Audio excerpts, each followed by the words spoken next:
Americans. 4 years ago, we launched a great national effort to rebuild our country, to renew its spirit, and to restore the allegiance of this government to its citizens.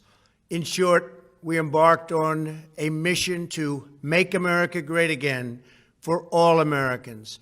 As I conclude my term as the 45th President of the United States, I stand before you truly proud of what we have achieved together.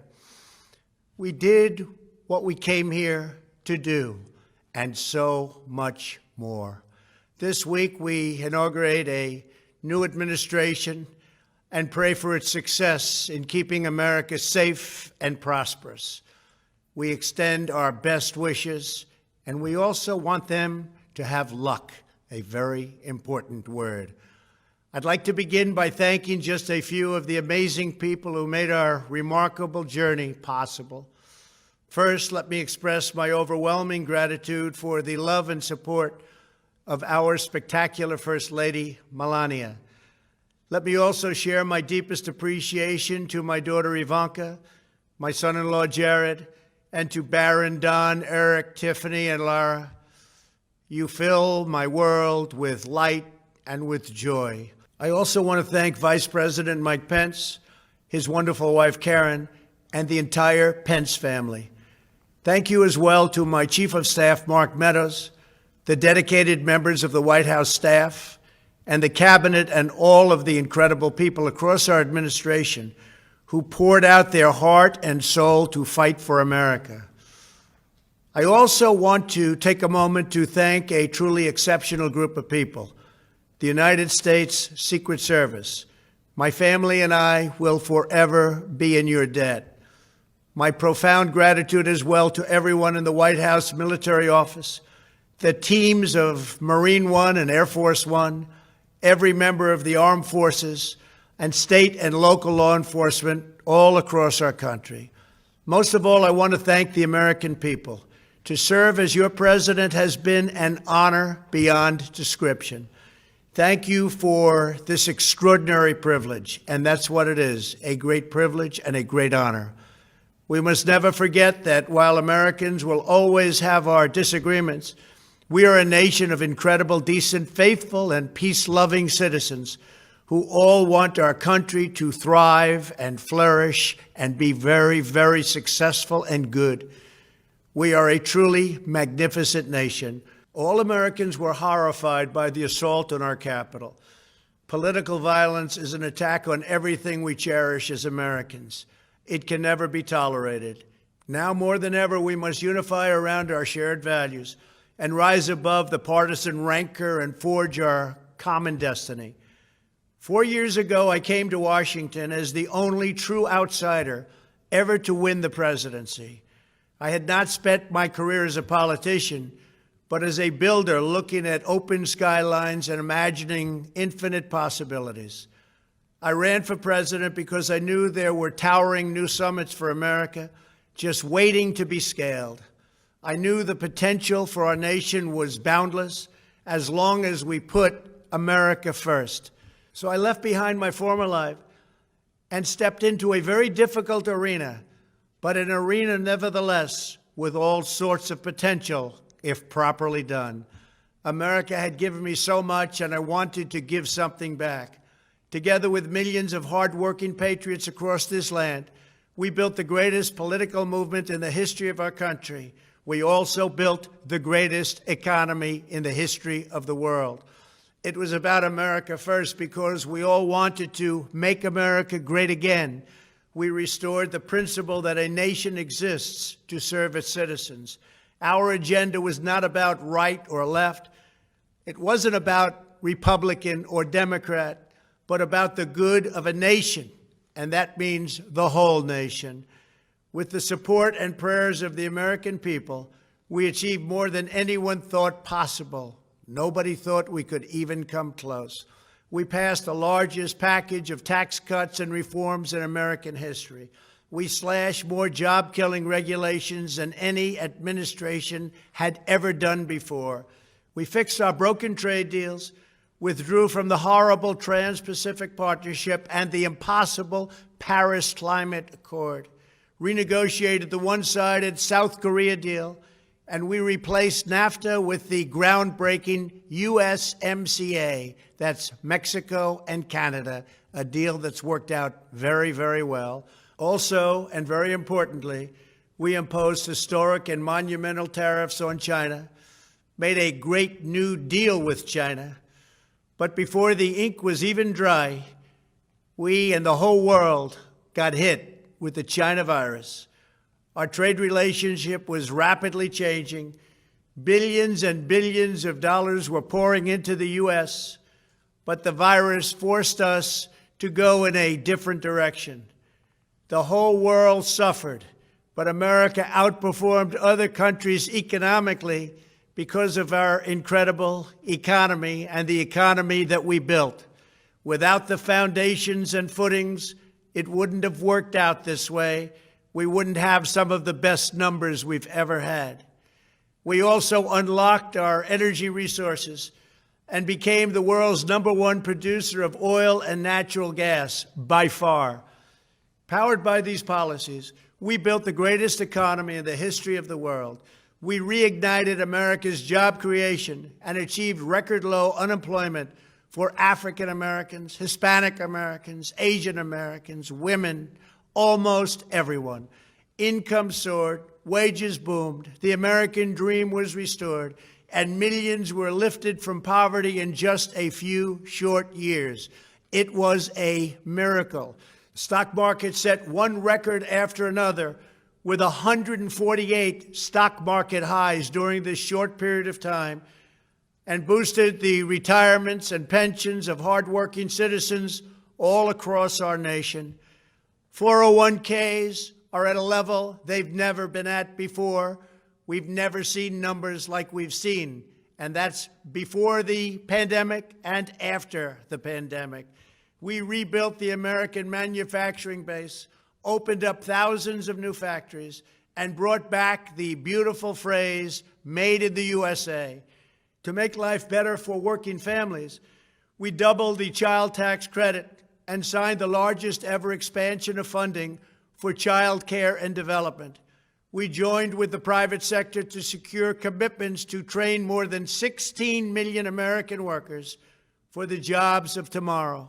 When our nation was hit with the terrible pandemic, we produced not one, but 2 vaccines with record-breaking speed, and more will quickly follow. They said it couldn't be done, but we did it. They called it a medical miracle, and that's what they're calling it right now, a medical miracle. Another administration would have taken 3, 4, 5, maybe even up to 10 years to develop a vaccine. We did it in 9 months. We grieve for every life lost, and we pledge in their memory to wipe out this horrible pandemic once and for all. When the virus took its brutal toll on the world's economy, we launched the fastest economic recovery our country has ever seen. We passed nearly $4 trillion in economic relief, saved or supported over 50 million jobs, and slashed the unemployment rate in half. These are numbers that our country has never seen before. We created choice and transparency in healthcare, stood up to Big Pharma in so many ways, but especially in our effort to get favored nations clauses added, which will give us the lowest prescription drug prices anywhere in the world. We passed VA choice, VA accountability, right to try, and landmark criminal justice reform. We confirmed 3 new justices of the United States Supreme Court. We appointed nearly 300 federal judges to interpret our Constitution as written. For years, the American people pleaded with Washington to finally secure the nation's borders. I am pleased to say we answered that plea and achieved the most secure border in U.S. history. We have given our brave border agents and heroic ICE officers the tools they need to do their jobs better than they have ever done before, and to enforce our laws and keep America safe. We proudly leave the next administration with the strongest and most robust border security measures ever put into place. This includes historic agreements with Mexico, Guatemala, Honduras, and El Salvador, along with more than 450 miles of powerful new wall. We restored American strength at home and American leadership abroad. The world respects us again. Please don't lose that respect. We reclaimed our sovereignty by standing up for America at the United Nations and withdrawing from the one-sided global deals that never served our interest.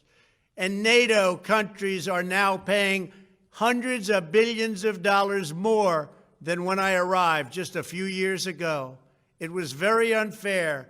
We were paying the cost for the world. Now the world is helping us. And perhaps most importantly of all, with nearly $3 trillion, we fully rebuilt the American military, all made in the USA. We launched the first new branch of the United States Armed Forces in 75 years, the Space Force. And last spring, I stood at Kennedy Space Center in Florida and watched as American astronauts returned to space on American rockets for the first time in many, many years. We revitalized our alliances and rallied the nations of the world to stand up to China like never before. We obliterated the ISIS caliphate and ended the wretched life of its founder and leader, al-Baghdadi. We stood up to the oppressive Iranian regime and killed the world's top terrorist, Iranian butcher Qasem Soleimani. We recognized Jerusalem as the capital of Israel and recognized Israeli sovereignty over the Golan Heights.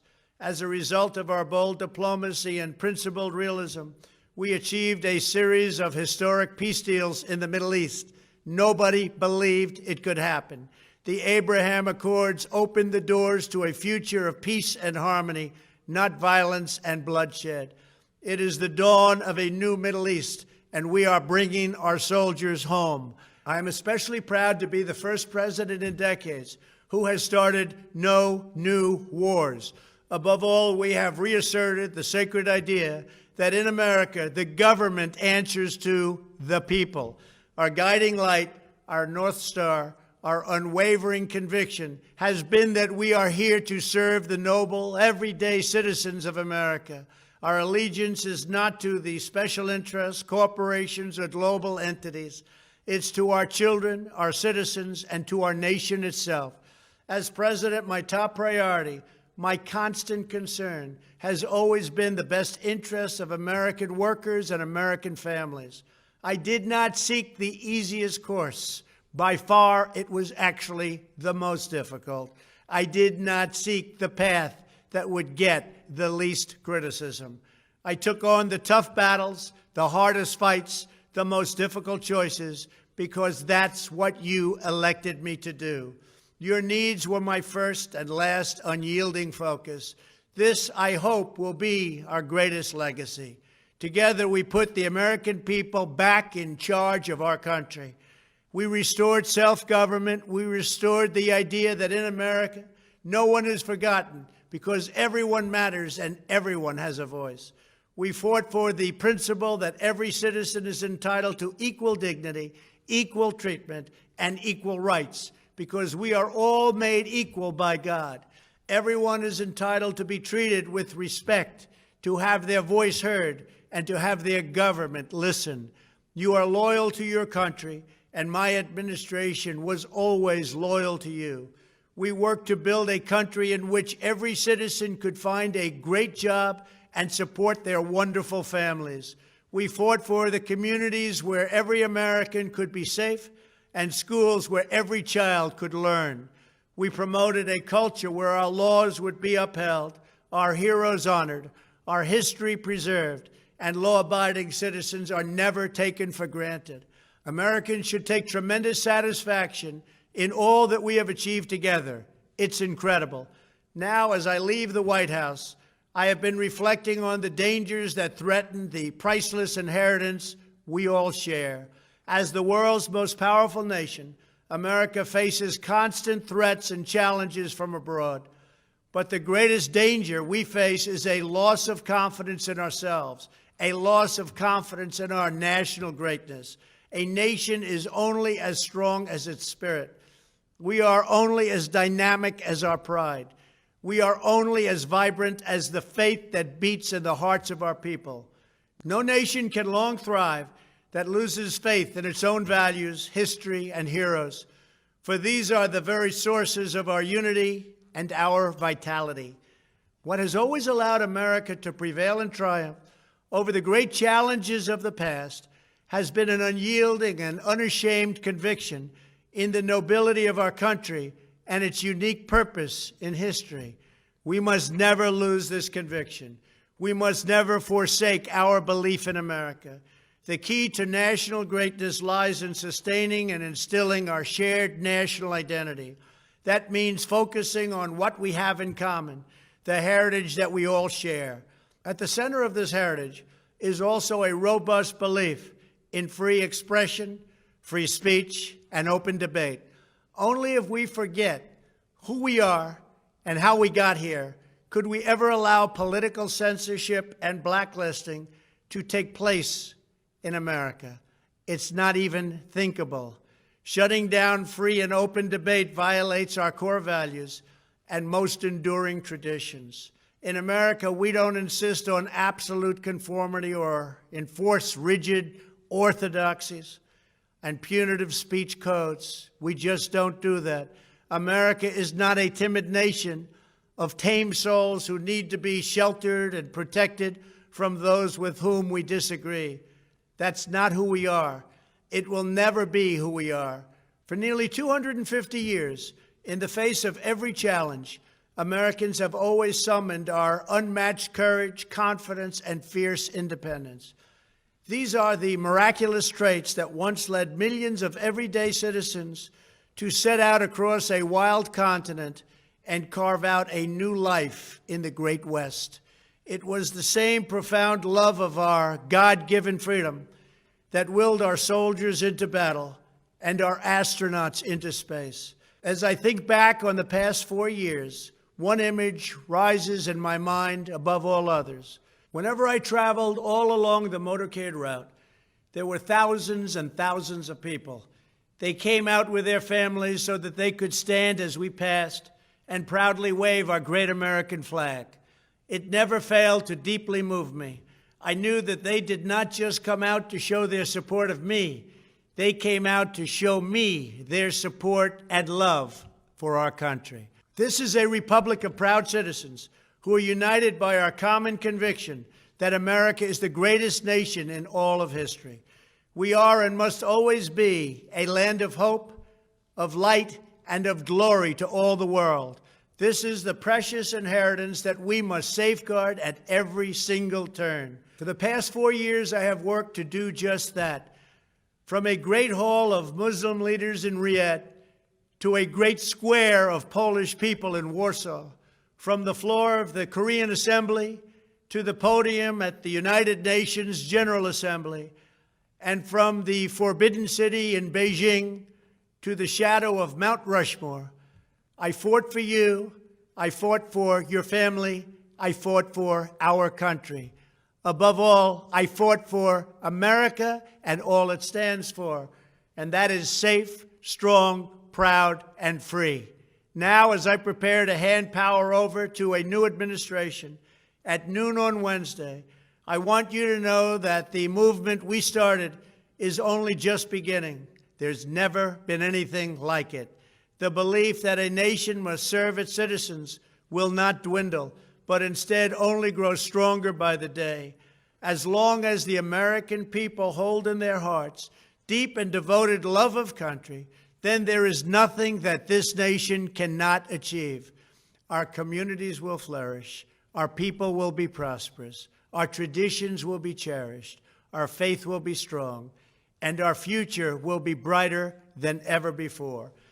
I go from this majestic place with a loyal and joyful heart, an optimistic spirit, and a supreme confidence that for our country and for our children, the best is yet to come. Thank you and farewell. God bless you. God bless the United States of America.